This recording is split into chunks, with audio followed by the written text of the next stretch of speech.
years, and most of us could identify which bird migrates seasonally past our school.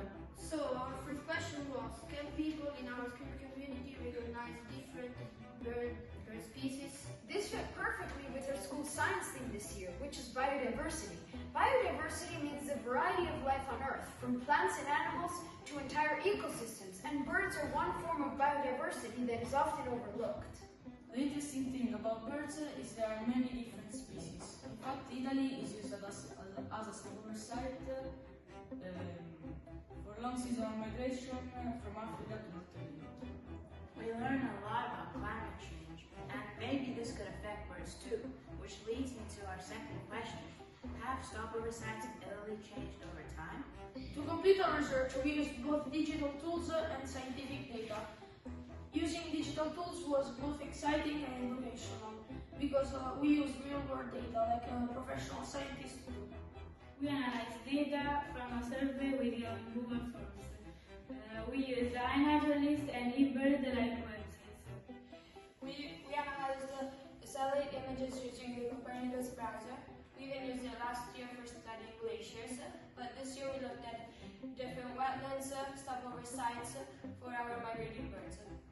By comparing different images between the years, we were able to look at the differences, the climate change and the human activity made to the places.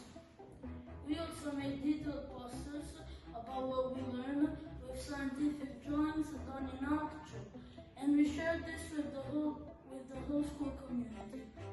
This way we helped everyone improve their understanding of biodiversity.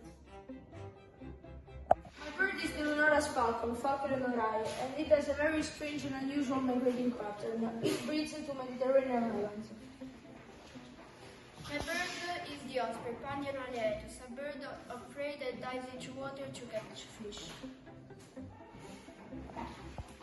I studied the lesser kestrel, Falcon omani.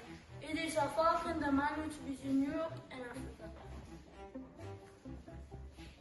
I researched the European honey buzzard, whose scientific name is Canis apivores and is known for raiding nests of bees, hornets, and wasps for the honey.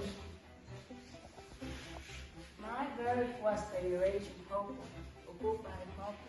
that is very recognizable for its orange feathers and crown-shaped crest. I studied the white stork, the Cigogna cigogna. This bird migrates through Europe between Africa, and he often builds nests on chimneys. I studied the ligret, a Greta gratetta, which can often be seen walking slowly in shallow water, catching his fishes. I researched the colorful European bee, the Merostadias. The diet changed during migration. It eats bees, wasps, and dragonflies. My species was the black stork, Cigogna nigra. Unlike the white stork, it prefers more quiet forest and wetlands. I did my research on the common crane, also called gruscus, and one of its main characteristics is the bee formation during migration. This is the purple heron, also called the pupea. It's a beautiful wetland bird that migrates between Africa and Europe. I researched the barn swallow, one of the most famous migrating birds in Europe. At the beginning of this project, we asked two simple questions that led us down a path of research and investigation. We learned during this project that a lot of people don't know that a lot of birds are flying around them and they can't even recognize them.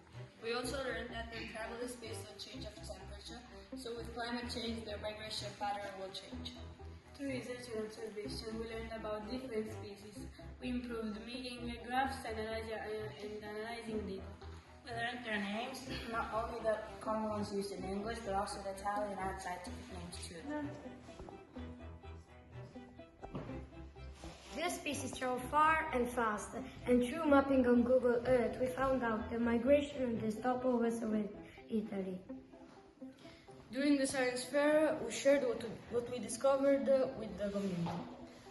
What's important and what we want to convey is that we are most likely to protect something when we know about it. That's why education matters. Because when people learn to recognize birds around them, they begin to protect them.